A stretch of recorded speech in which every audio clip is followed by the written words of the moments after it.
नमस्कार, मैं हूं मयूरिका और वीएनएम टीवी पर आप मेरे साथ देख रहे हैं मुद्दे की बात। आज मुद्दे की बात में एक बेहद गंभीर मुद्दा उठाएंगे क्योंकि ये मुद्दा हम सबसे जुड़ा हुआ है।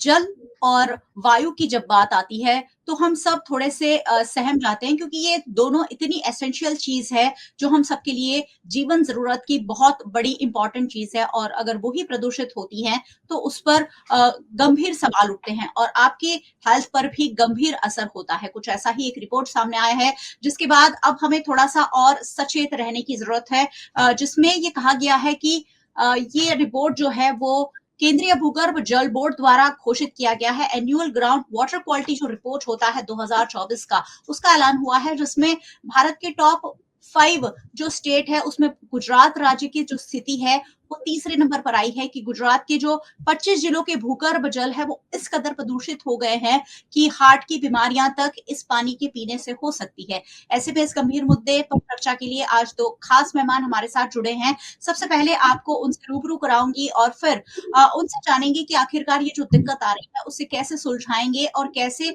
इस परेशानी से पार पाएंगे। चलिए, मेरे साथ जयेंद्र लखमापुरकर सर जुड़े हैं। सर, बहुत बहुत स्वागत है आपका। थैंक यू आपका भी। जी, जो गुजरात इकोलॉजी सोसाइटी के डायरेक्टर हैं और सालों से हमने वडोदरा शहर ने तो खास देखा है कि वो पर्यावरण के लिए काम करते आए हैं। और हमारे साथ जुड़ी हैं दीपा गवली जी। दीपा मैम, आपका भी बहुत बहुत स्वागत है। Thank you. जो डिप्टी डायरेक्टर हैं गुजरात इकोलॉजी सोसाइटी की और हमेशा ही पर्यावरणविद के रूप में वडोदरा ने उन्हें देखा है और वडोदरा के पर्यावरण के लिए, गुजरात के पर्यावरण के लिए काम करते आए हैं। भूगर्भ जल की जब बात आती है, गुजरात के 25 जिले जो हैं उनके नाम भी आपको मैं बता देती हूँ। अहमदाबाद, राजकोट, वडोदरा का भी उसमें नाम है, बनासकांठा, कच्छ, महसाणा, छोटाउदेपुर, जामनगर, ये सारे जिले ऐसे हैं, बहुत सारे ऐसे। अगर 25 जिले आए तो कुछ ही जिले बचे हैं जिसमें भूगर्भ जल प्रदूषित नहीं है। और भूगर्भ जल प्रदूषित हो रहा है, ये तो हम लगातार बात कर रहे हैं, लेकिन अब इस कदर प्रदूषित हो रहा है जो आपको गंभीर रूप से बीमार कर सकता है। जयेंद्र सर, क्या जोड़ना चाहेंगे? जो रिपोर्ट आई है, क्या कहेंगे उस पर आप? गुजरात का भूगर्भ जल, उसका जो एक्विफर सिस्टम है उसके अंदर मेनली बेसाल्ट आता है। जिस एरिया की हम बात कर रहे हैं, जैसे सौराष्ट्र के काफी एरियाज आ रहे हैं, उसके अलावा कच्छ और नॉर्थ गुजरात, तो यहाँ का एक तो क्लाइमेट एरिड सेमी एरिड है, जिसके चलते यहाँ पे जो ground water temperature, global warming की बात करें तो ग्राउंड वाटर टेम्परेचर बढ़ रहा है, तो उसके चलते उसकी सॉल्युबिलिटी बढ़ी है।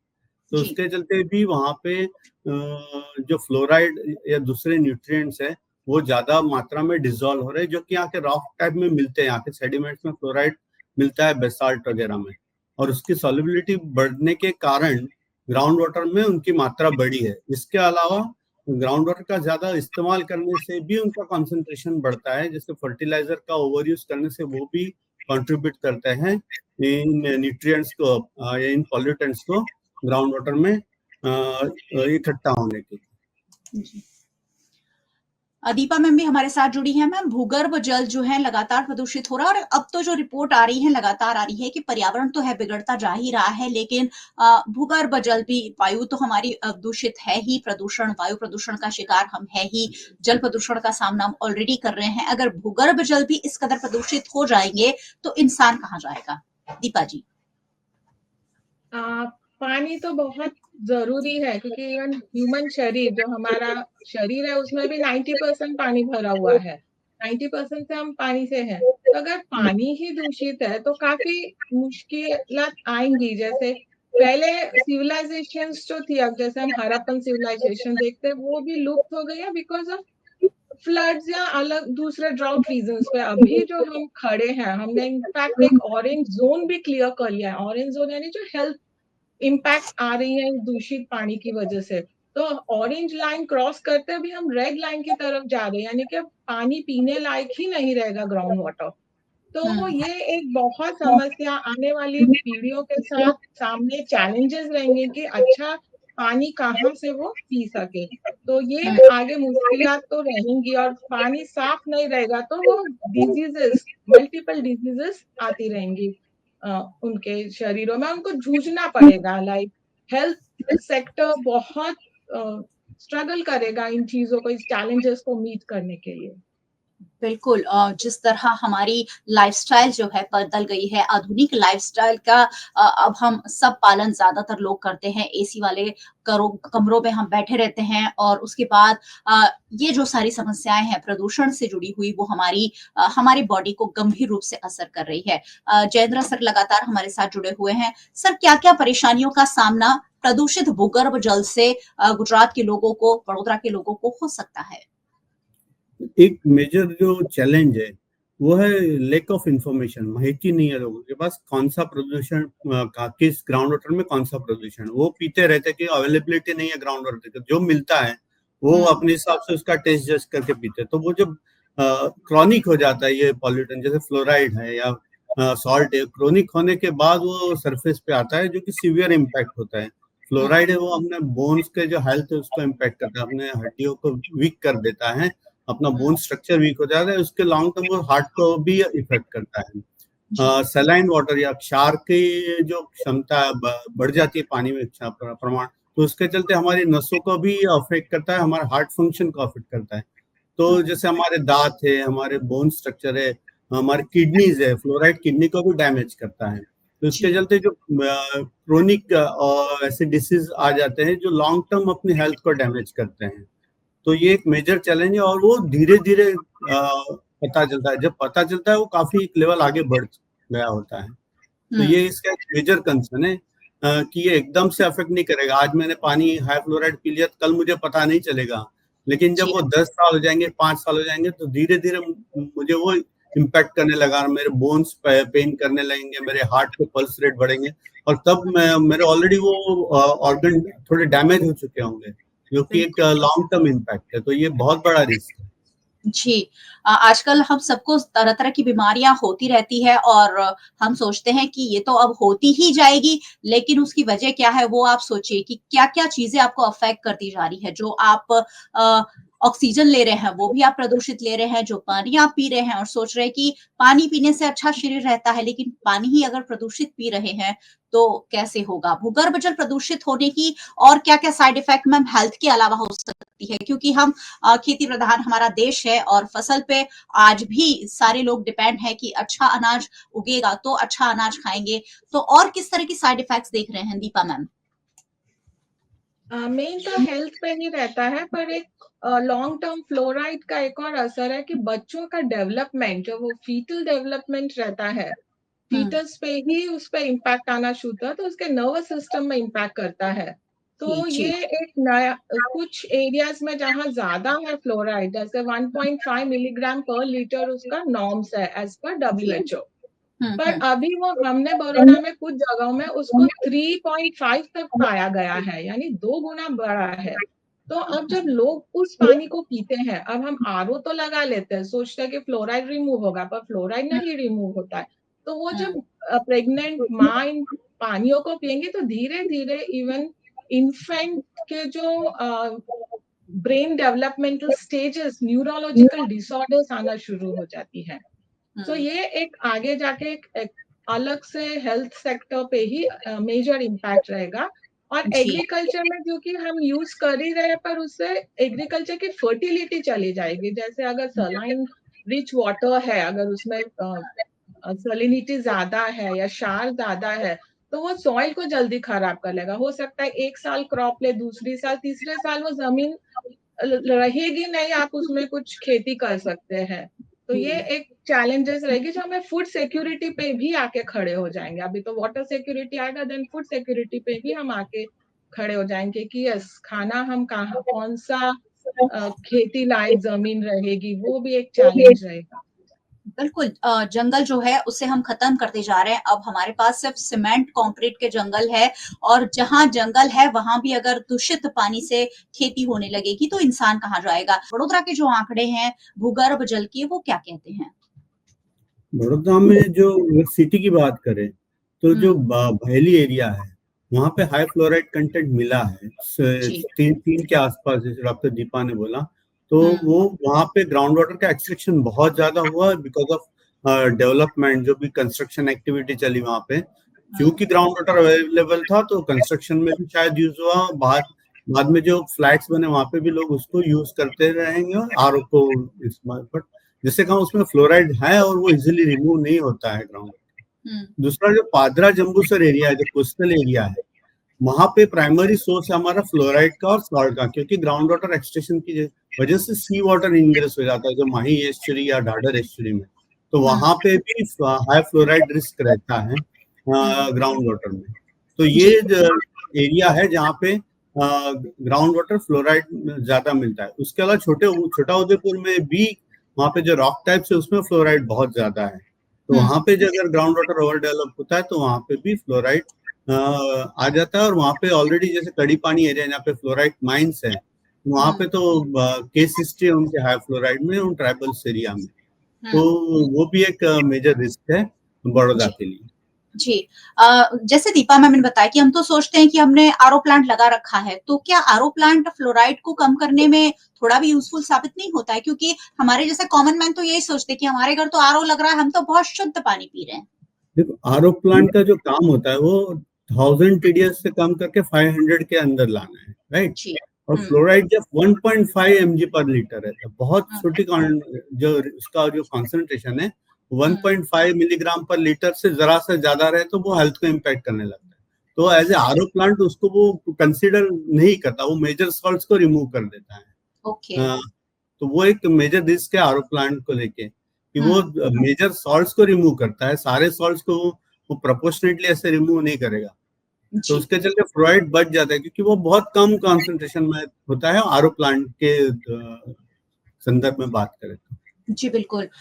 चलिए दीपा मैम, आपसे मेरा सवाल ये रहेगा कि वजह क्या है भूगर्भ जल प्रदूषित होने की, आप मुख्य क्या वजह मानती हैं? सबसे पहले है ओवर एक्सट्रैक्शन। लाइक लोगों को पानी 24 घंटे घर पे चाहिए। अब जैसे कॉर्पोरेशन नहीं पहुंच पाती है, कॉर्पोरेशन का रोल रहता है कि वो फ्रेश पानी, जैसे हमारे आप देखेंगे फाजिलपुर या मही में 7 या 9 8 फ्रेंच वेल्स कर दी है। सो बेसिकली वो रिवर वाटर को ही फिल्टर करके हमारे घर तक पहुंचाते हैं। जैसे महाराजा ने पुराने टाइम पे हमारे आजवा डैम से पूरा सिटी को पहले देते थे, पर धीरे धीरे मही सागर पे।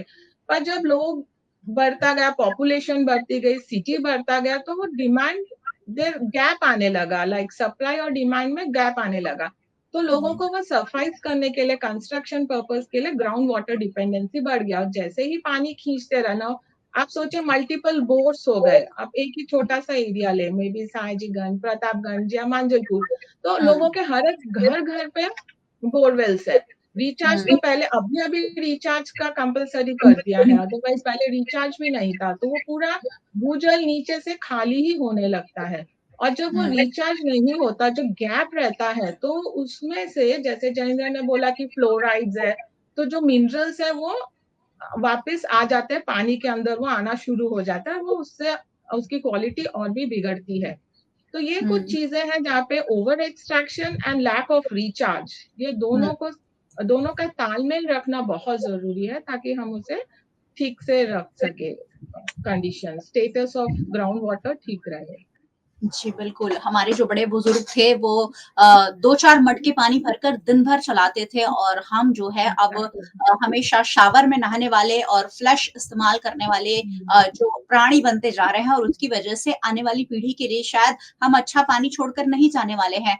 जयेंद्र सर, क्या किया जा सकता है? समस्याएं तो अब है, खड़ी हो गई है और होती ही जा रही है, हम कहीं से भी रुक नहीं रहे हैं, हम भागते जा रहे हैं, बिल्डिंगें बनाते जा रहे हैं और ज्यादा पानी इस्तेमाल करते जा रहे हैं।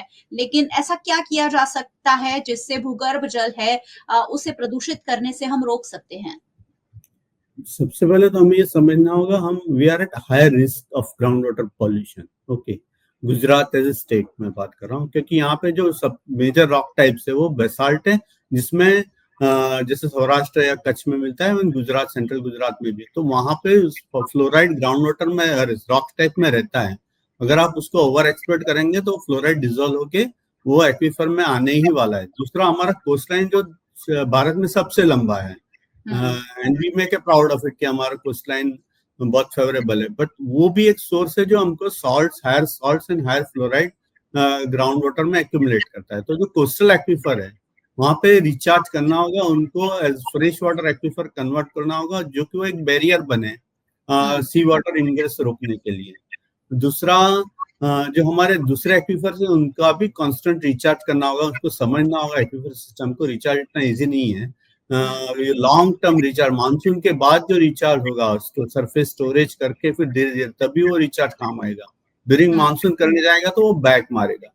तो ये है जहां तक हमको एक्शन लेने की बात है। एज ए इंडिविजुअल सिटीजन हमको पहले तो ये समझना है कि हम जो भी पानी इस्तेमाल कर रहे हैं वो उसमें क्या सॉल्ट्स की मात्रा है, फ्लोराइड की मात्रा है, वो समझ के उसको पीने के लिए यूज करें ताकि हम अपनी हेल्थ बचा सके, अगर आप ग्राउंड वाटर यूज कर रहे हो तो। और दूसरा, हमको जो 24 आवर्स का जो ये कल्चर है, 24 आवर्स पानी, 24/7 हमको पानी आता है, वो प्राउडली कहते हैं हमारे तो 24/7 पानी आता है, ग्राउंड वाटर आता है। तो वो कल्चर हमको थोड़ा सबसाइड करना पड़ेगा। हमको समझना पड़ेगा कि ये अच्छी प्रैक्टिस नहीं है, इससे हम अपने ही रिसोर्सेज को डैमेज कर रहे हैं।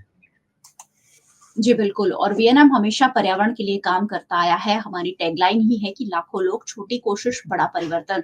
तो हम जैसे लाखों लोग अगर मिलते हैं, छोटी-छोटी बातें करते हैं। अभी एक मैडम से मैं मिली थी और उन्होंने कहा, उन्होंने बॉटल में पानी दिया कि इतनी छोटी-छोटी बॉटल्स में पानी दिया। तो बोले बॉटल में क्यों पानी दे रहे हैं? प्लास्टिक का इस्तेमाल नहीं होना चाहिए। बोले प्लास्टिक का इस्तेमाल नहीं होना चाहिए, अच्छी बात है, लेकिन आपको जितना चाहिए उतना ही पानी आप लीजिए, क्योंकि हम ग्लास भर के किसी को पानी दे देते हैं, उसमें से 2 घूंट बेचारा मुश्किल से पीता है, नहीं पीना है तो भी पी लेता है और वो पानी हम फेंक देते हैं। यानी पानी को हम बहुत ज्यादा बर्बाद भी कर रहे हैं। और ऐसे में छोटी-छोटी बातें, अगर हम 2-2 घूंट पानी अगर हम बचाने लग गए तो शायद हमारे बच्चों के लिए हो सकता है बहुत सारे पैसे छोड़ के जाएं, लेकिन हवा अच्छी और अच्छा पानी ही नहीं छोड़ के जाएंगे तो बहुत मुश्किल होगी। Deepa ma'am, as a conclusion आप लोग दोनों से अगर मैं पूछना चाहूँ तो क्या किया जा सकता है, क्या होना चाहिए, सरकार की ओर से क्या किया जाना चाहिए? क्या सरकार इसके लिए गंभीरता से प्रयास कर रही है? पॉलिसीज तो है, मैं तो नहीं कहूंगी पॉलिसीज नहीं है, पॉलिसीज है, पर उनका इम्प्लीमेंटेशन करना बहुत जरूरी है कि वो सही तरीके से सही मायने में इम्प्लीमेंट हो। और लोगों को अवेयरनेस क्रिएट करने की बहुत जरूरी है कि आप पानी को बचाए, एक एक बूंद, जैसे छोटे छोटे बातें, जैसे आरओ प्लांट है, उसका जो आउटफॉल पानी जो निकलता है उसको हम जैसे ही छोड़ देते हैं, तो उसको हम क्यों ना यूज करें दूसरी चीजों में। जैसे घर में पोता लग सकता है या फिर छोटी छोटी चीजें उसमें से हम कर सकते हैं। तो ये छोटी छोटी चीजें। और दूसरी बात है कि एफॉरेस्टेशन, जितने हिली रीजन जहां से पानी का स्रोत है वहां जितना हम वेजिटेशन लगाएं, ग्रीन कवर जितना बढ़ाएंगे तो वो पानी धीरे धीरे ट्रिकल होता है। जैसे एक ट्री का जो कॉन्सेप्ट है, उसके जो रूट्स है वो धीरे धीरे ट्रिकल करती है पानी को, फिर नीचे नीचे एक्विफर्स को वो रिचार्ज करती रहती है। इसलिए पेड़ उगाना बहुत जरूरी है। तो इवन मैं तो कहती हूँ हर सिटीजन को की जिम्मेवारी बनती है कि वो पानी बचाए और प्लांटेशन जितने हो सके अपने आजू बाजू ग्रीन कवर बढ़ाए, ताकि पानी लॉन्ग टर्म नीचे धीरे धीरे सीपेज हो। और गवर्नमेंट तो है, पॉलिसीज है, दे हैव टू इम्प्लीमेंटेशन बहुत जरूरी है। वहां पे ही 100% इम्प्लीमेंटेशन हो तो सारी चीजें आराम से हो जाएंगी। ना मुश्किल भी नहीं है, पर सबको प्रयास करना पड़ेगा, एक एक सिटीजन को प्रयास करना पड़ेगा। जी बिल्कुल। जयेंद्र सर कुछ ऐड ऑन करना चाहेंगे एंड नोट पर? पानी हमारा फंडामेंटल राइट्स में आता है। अनफॉर्चुनेटली हमारे फंडामेंटल रिस्पॉन्सिबिलिटीज में नहीं आता है। अगर कोई पानी को वेस्ट करता है या पानी का बिगाड़ करता है तो उसका कोई इट्स नॉट अ क्राइम, आप कर सकते हो, है ना, उसके लिए कोई नॉर्म्स नहीं है।